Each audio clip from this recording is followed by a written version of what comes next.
¿Qué es la declinación gramatical y por qué comprender su funcionamiento es tan importante? Es lo que vamos a aprender hoy. Soy Fabián, amante de los idiomas como tú, y ya que la gramática y el aprendizaje de idiomas en general me apasiona demasiado, decidí comenzar a hacer videos con varios temas que puedan ayudar a la gente a entender un poco mejor este mundo. Siempre equiparando todo al español, ya que es mi lengua materna y puede ayudar a muchos hispanoparlantes a comprender mejor el funcionamiento de la gramática de varias lenguas. Hoy quiero explicarles qué es la famosa declinación. Si hablan español e inglés en donde no existe la declinación gramatical y decidieron comenzar a aprender otro idioma, ya sea alemán, ruso, polaco o cualquier otra lengua indoeuropea o no indoeuropea, tal vez el primer choque que tuvieron fueron los casos. ¿Qué es eso? ¿Cómo funciona? Es lo que vamos a detallar hoy.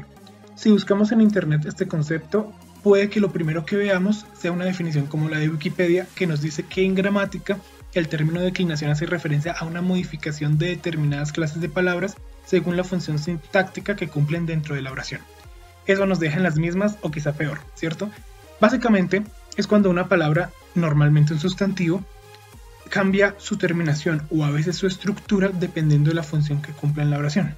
Digo normalmente un sustantivo porque puede pasar también con artículos o adjetivos, incluso números y demostrativos, pero esto es tema aparte. ¿Qué quiere decir esto? En español no existe la declinación, pero piensen en lo que ocurre con los pronombres. Yo cambia por mí o me, tú cambia por ti o te, etc.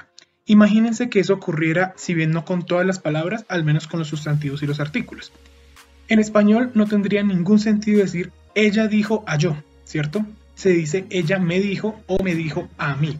En la mayoría de las lenguas indoeuropeas modernas, como el español, el inglés o el italiano, aunque no exista declinación de sustantivos, sí se puede ver una declinación o cambio en los pronombres, dependiendo de si hacen o reciben una acción. De nuevo, serían casos como el pronombre yo en español que cambia por mí o me, o casos como el inglés en donde I cambia por me, he cambia por him, she cambia por her, etc. Entonces, la lógica de la declinación gramatical es exactamente esta. Depende de si hace una acción, la recibe o qué función cumple dicha palabra dentro de una oración. En español, de nuevo, no existe la declinación gramatical, ya que lo único que cambian son los pronombres. Imaginemos que si existiera este fenómeno en nuestro idioma. Tomemos como ejemplo el sustantivo silla, con su respectivo artículo, la silla. Este es un sustantivo femenino terminado en A. Si la silla hace una acción, la palabra no va a sufrir ningún cambio. Está en su forma básica, por lo que diríamos algo como la silla es grande, o la silla más un verbo más cualquier predicado. Eso se llama nominativo porque simplemente estaríamos nombrando este sustantivo y podríamos atribuirle una acción, ya que puede desarrollar una acción. Ahora bien, imaginemos que ahora la silla no hace una acción y no puede ir con un verbo. Imaginemos que yo hago la acción y voy a decir que estoy viendo la silla. Si esto ocurre, la silla se convierte en el objeto directo de la acción y se ve afectada por dicha acción. Entonces tendría que cambiar su terminación para indicar que ya no está haciendo la acción sino recibiéndola. Por lo que diríamos, por decir algo, yo veo Lucillo, cambiando la A por U, porque ahora no es un sujeto, no es nominativo. Eso se llama acusativo, que se refiere al objeto directo de una acción, ya que se ve afectada por dicho verbo. Ahora imaginemos que voy a hablar sobre el color de la silla. De la silla en español sería un posesivo. En español utilizamos la preposición de para expresar este posesivo.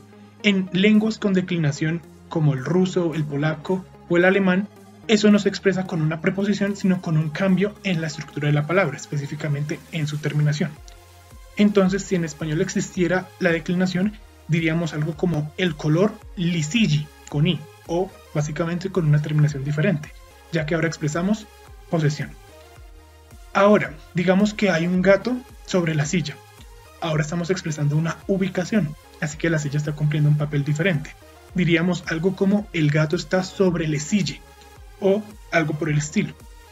Tendría una terminación completamente diferente porque ahora está cumpliendo una función diferente. Al inicio puede sonar como algo raro o muy complicado, pero en realidad no lo es. Es mucho más sencillo de lo que parece. Simplemente para nosotros puede ser algo nuevo, ya que en español o en inglés, lenguas que normalmente utilizamos, esto no existe. Y de nuevo lo único que cambian son los pronombres. Así que vamos a detallar parte por parte de qué se trata. Entonces, comencemos por definir los casos de declinación en los que una palabra puede estar. Lo importante, más allá de aprender los nombres de cada caso, es saber de qué se trata y qué función cumplirían en el idioma en cuestión que estemos aprendiendo, basándonos obviamente en las reglas existentes en cada idioma. Vamos a enfocarnos por ahora en 4 casos básicos, estos de aquí. Algunos idiomas tienen menos, como el romano que tiene solo 2, algunos idiomas como las lenguas eslavas tienen hasta 6 o 7 casos y en húngaro y en finés hay un montón. Pero en general podemos hablar en primera instancia de 4.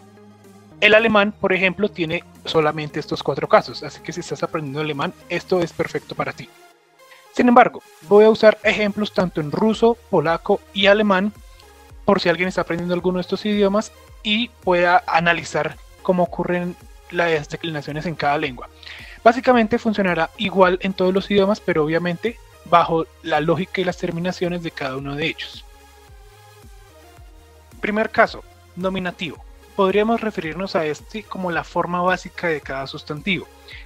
En este básicamente estaríamos nombrando el sustantivo en cuestión y ese podría llevar a cabo una acción, es decir, podemos colocarle un verbo.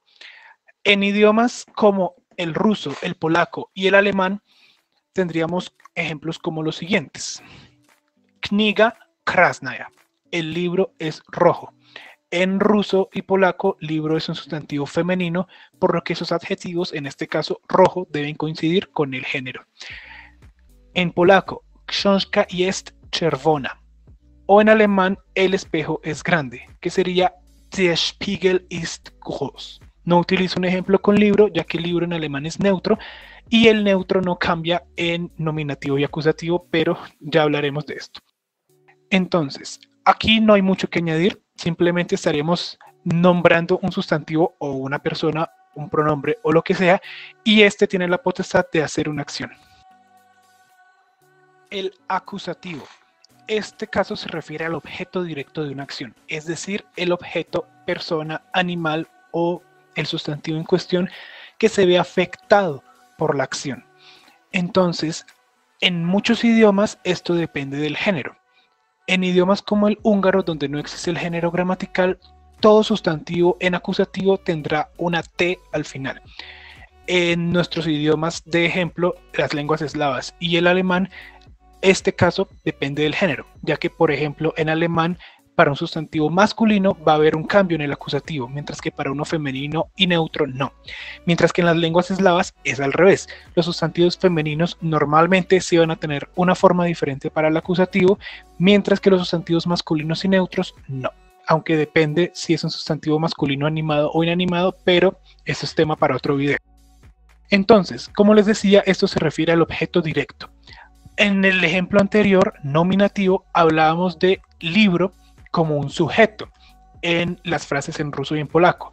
El libro es rojo, por eso decíamos Kniga krasnaya y książka jest czerwona. Kniga y książka, ambos sustantivos femeninos, terminan con A. En las lenguas eslavas, cuando un sustantivo femenino termina con A, debe haber un cambio en esa vocal para indicar que ese sustantivo recibe la acción en vez de hacerla. Por lo tanto, en ruso tendríamos una frase como la siguiente. Estoy leyendo un libro. Ya czytаю knigu. Notemos que ya no se dice kniga con A, sino knigu con U, porque el libro ahora está recibiendo la acción, se ve afectada. ¿Quién está haciendo la acción? Yo, porque estoy leyendo. Pero el libro es el objeto directo, por lo tanto estará con U. No tendría ningún sentido decir ya czytаю kniga. Eso estaría mal dicho porque kniga no puede estar con A en esta frase porque estaría haciendo una acción y aquí no la hace, sino que la recibe. Siguiente, en polaco, el mismo ejemplo. Estoy leyendo un libro. Czytam książkę. Notemos de nuevo que la palabra książka, libro, ya no termina con A, sino con E. ¿Por qué? Lo mismo. Aquí está recibiendo la acción en lugar de hacerla. En polaco no tendría ningún sentido decir czytam książkę. Está completamente mal esa frase porque książkę debe ir con E para indicar que el libro está recibiendo la acción. Está en acusativo, es decir, es el objeto directo. En alemán, y aquí detallo el por qué no utilicé libro también en alemán, porque en alemán libro es neutro y el neutro es igual en nominativo y acusativo. Pero en alemán, si tomamos Spiegel, espejo, que es un sustantivo masculino, notemos que hay un cambio en el artículo. Ich berühre den Spiegel. Yo estoy tocando el espejo. No podemos decir der Spiegel, porque der sería nominativo y aquí está recibiendo la acción. Es muy importante y muy interesante notar el hecho de que en alemán lo que cambiamos es el artículo. Der nominativo se convierte en din, acusativo, mientras que en ruso y en polaco, como no existen los artículos, lo que tenemos que cambiar es directamente el sustantivo.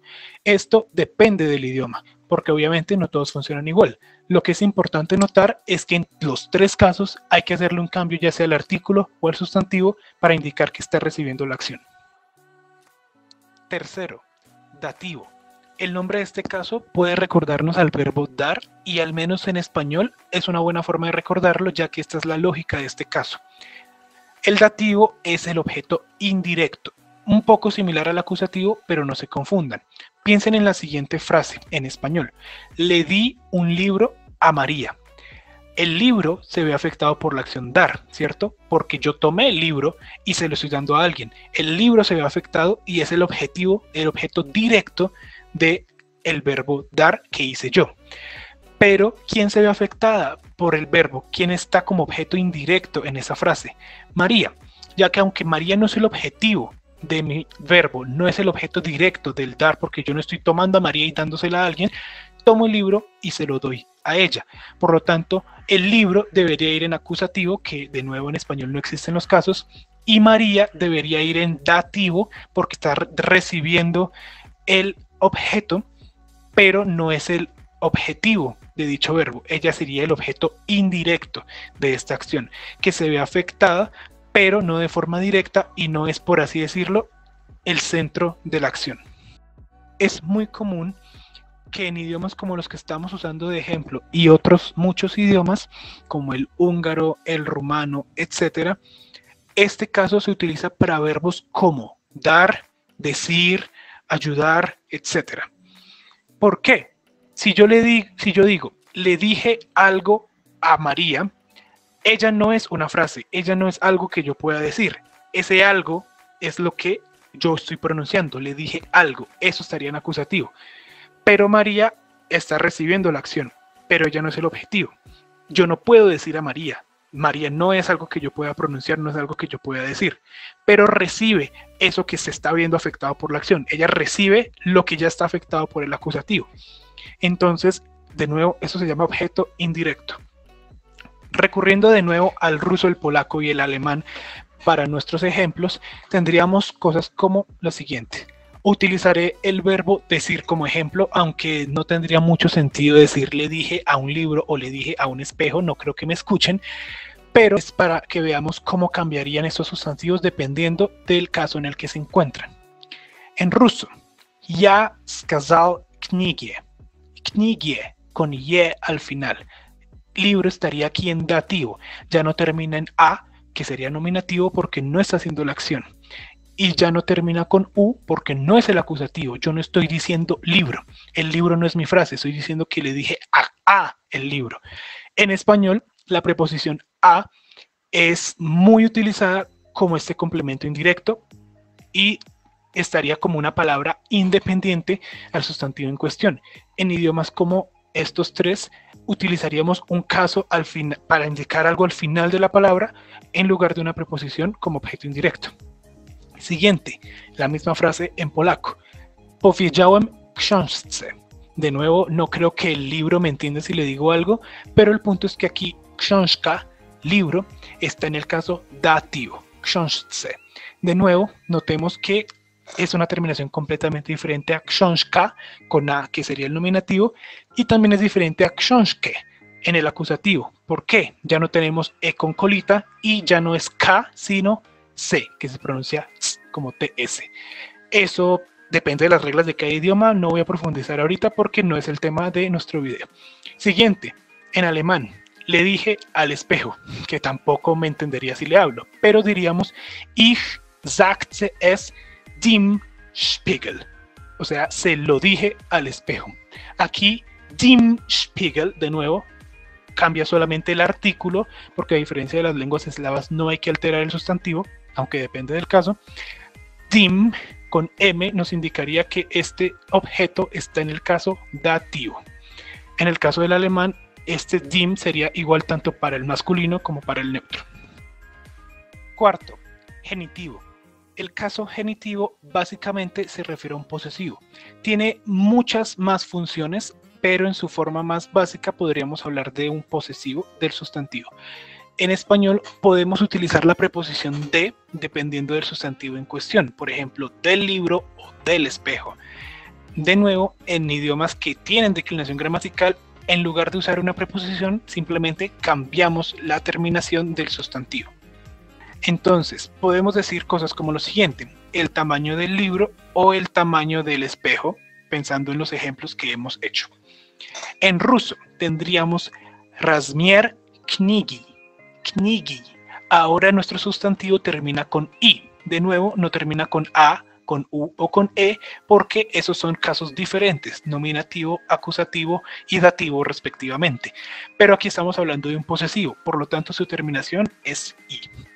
En polaco, rozmiar książki. Książki, de nuevo, ya no es książka, książkę ni książce, sino książki con i. Aquí notemos que la terminación es i al igual que en ruso, porque ambas son lenguas eslavas y se parecen demasiado, pero no es lo importante ahorita. Entonces, książki con i, esa ahí nos indica que el libro es el poseedor del tamaño, en este caso si hablamos del tamaño del libro. Y en alemán, el tamaño del espejo, tendríamos die Größe des Spiegels. Des Spiegels. Notemos que ahora el artículo cambia por des, con s. Esto nos indicaría un posesivo, es decir, genitivo. Importante notar que Spiegels ahora tiene una s al final. Eso ocurre mucho en alemán. Eso es especialmente cierto para los sustantivos masculinos y neutros en genitivo singular. Normalmente van a tener una S al final. Digo normalmente porque hay algunos que tienen raíz blanda y solo utilizarían una N, pero no es tema de este video. Entonces, notemos que ahora, de nuevo, tanto para knigi en ruso, książki en polaco y des Spiegels en alemán, tendremos un cambio en el sustantivo en cuestión para indicar que es un posesivo. El objeto que esté en genitivo es el poseedor de la frase. Decimos el tamaño del libro. Rozmiar książki en polaco, por ejemplo. Rozmiar es tamaño. Aquí no estamos cambiando nada. Eso estaría en nominativo. Y książki es de el libro como posesivo. Tiene muchos usos dependiendo del idioma. Por ejemplo, en las lenguas eslavas muchas preposiciones van con genitivo, pero básicamente, si lo vemos en un estado puro como este, el genitivo se refiere a un posesivo, lo que para nosotros en español es la preposición de. Básicamente, eso es lo que tendremos que entender sobre la declinación y sus casos en múltiples idiomas, no solamente en estos tres. Entonces, como les decía al inicio, en muchos idiomas existen al menos estos 4 casos, de pronto más, de pronto menos, pero estos 4 nos van a ayudar mucho a entender la lógica del idioma. Entonces, recapitulando, tendremos nominativo, es decir, nombrar un sustantivo, su forma básica y que puede hacer una acción. Acusativo, objeto directo de una acción, un sustantivo que se ve afectado por la acción, es el objetivo. Dativo, objeto indirecto, es decir, un objeto que no es el objeto directo de la acción, pero de una u otra manera se ve afectado, al menos como finalización de la acción, sería el objeto indirecto. Y finalmente el genitivo, que se refiere básicamente a un posesivo. En alemán existen solamente 4 casos de declinación, estos que acabamos de ver: nominativo, acusativo, dativo y genitivo. Por lo que si aprendes a dominar esto, estarás listo para aprender alemán. Aunque hay que tener en cuenta que esto depende del género.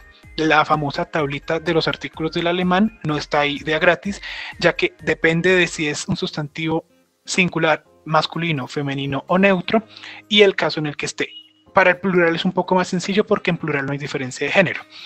En idiomas como el rumano existen solamente dos casos, uno que funciona como nominativo acusativo y otro que funciona como dativo genitivo, es decir, uno que se utiliza para quien hace la acción y quien la recibe, objeto directo, quien se ve afectado, y otro caso que se utiliza para un genitivo o para un posesivo o un objeto indirecto de la acción. En las lenguas eslavas, como el ruso y el polaco, existen más casos. Entonces vamos a abordar un poco más en general de lo que se tratan estos casos, que pueden variar de idioma a idioma. En ruso y en polaco nos encontraremos con algo llamado el caso instrumental. El nombre es bastante expresivo, ya que hablamos de un instrumento. Este caso es algo bastante lógico en un inicio, ya que, como su nombre indica de nuevo, hablamos de un instrumento con el cual se hace algo. En muchos idiomas, como el húngaro, este es un caso compartido con el comitativo. En húngaro probablemente encuentren esto bajo el nombre de instrumental comitativo. ¿Qué quiere decir esto? Básicamente lo que para nosotros en español es la preposición con. Si digo, escribí con un lápiz, el lápiz es un instrumento. Para nosotros es la preposición con y listo. En alemán es con la preposición mit, que significa con y listo. En las lenguas eslavas, cuando uno utiliza un instrumento, se coloca en un caso específico para expresar qué es un instrumento. Retomando el ejemplo de libro, tendríamos lo siguiente. Si queremos decir, lo golpeé con un libro, a él estaría en acusativo. ¿Por qué? Porque se ve afectado por la acción golpear. Es el objeto directo de la acción golpear. Lo que en español sería lo golpeé. En otros idiomas también hay un caso específico para el pronombre. Entonces, si decimos esto en ruso sería Ya udaril его книгой. Lo golpeé con un libro. Libro tiene una terminación diferente porque ahora es un instrumento. Y en polaco diríamos Uderzyłem go książką. Una terminación diferente ahora con o nasal porque es un instrumento. Pero esto es algo propio de las lenguas eslavas, ya que si hablamos del alemán, por ejemplo, simplemente tendríamos que utilizar la preposición con, met, al igual que lo haríamos en español. Entonces, en las lenguas eslavas hay más casos para cosas mucho más específicas. Como les decía, hay un caso más o menos similar que se llama el comitativo, que para nosotros en español también es la preposición con. Pero esto se refiere a algo como compañía, por así decirlo. Si digo, yo vivo con mi papá, mi mamá y mi hermano, ese con es compañía, no un instrumento, lo cual sería el caso comitativo. En húngaro, por ejemplo, estos dos casos utilizarían exactamente la misma terminación. En las lenguas eslavas como el ruso y el polaco, ambos utilizarían el caso instrumental, pero hay una diferencia crucial. Si utilizas algo como instrumento, lo golpeé con un libro, escribí con un lápiz, cociné con ollas o lo que sea, simplemente colocas el sustantivo en instrumental. Pero si quieres hablar de compañía, o sea, comitativo, utilizarás el mismo caso instrumental, pero agregándole la preposición con justo antes. Son diferencias sutiles que hay que tener en cuenta dependiendo del idioma que queramos aprender. En las lenguas eslavas también hay un caso específico cuando hablamos de ubicación, en cosas como en o sobre o acerca de, que no es precisamente una ubicación, pero se utilizará un caso específico. En ruso eso se llama caso preposicional, que aunque el nombre es bastante expresivo en términos de preposiciones, realmente no se utiliza con todas las preposiciones, solo con algunas de ellas. En polaco tiene un nombre un poco más acertado, ya que es locativo y se utiliza precisamente para expresar ubicación, o sea, un lugar. Entonces, en las lenguas eslavas hay que tener en cuenta que cuando utilizamos una preposición para expresar lugar, tenemos que poner el sustantivo en un caso diferente. En el caso del ruso y el polaco, con el sustantivo libro, que hemos visto hasta ahora que es un sustantivo femenino, es algo fácil de recordar, ya que el preposicional es exactamente igual al dativo. Pero eso no es cierto para todos los géneros, entonces tendríamos que aprender las diferencias que hay en cada género y cada terminación. Algo muy importante y que depende del idioma y es algo que hay que tener claro, es que muchas preposiciones utilizan casos diferentes, pero eso depende de la preposición en cuestión y obviamente del idioma en cuestión. Si hablamos de las lenguas eslavas como el ruso o el polaco, muchas preposiciones, lo que para nosotros en español es sin, para, desde o muchas otras utilizan el caso genitivo. Por eso les decía hace rato que el genitivo básicamente es posesivo, pero tiene otras funciones. Si lo colocamos con una preposición, ya no es un genitivo. Obviamente su significado dependerá de la preposición. En alemán, por otro lado, la mayoría de las preposiciones utilizan el dativo. De nuevo, cosas como mit, con, utilizarán siempre el caso dativo. In, en, auf, sobre, utilizan el caso dativo. A menos que sea destino de movimiento, en cuyo caso utilizan acusativo, pero eso es otra historia.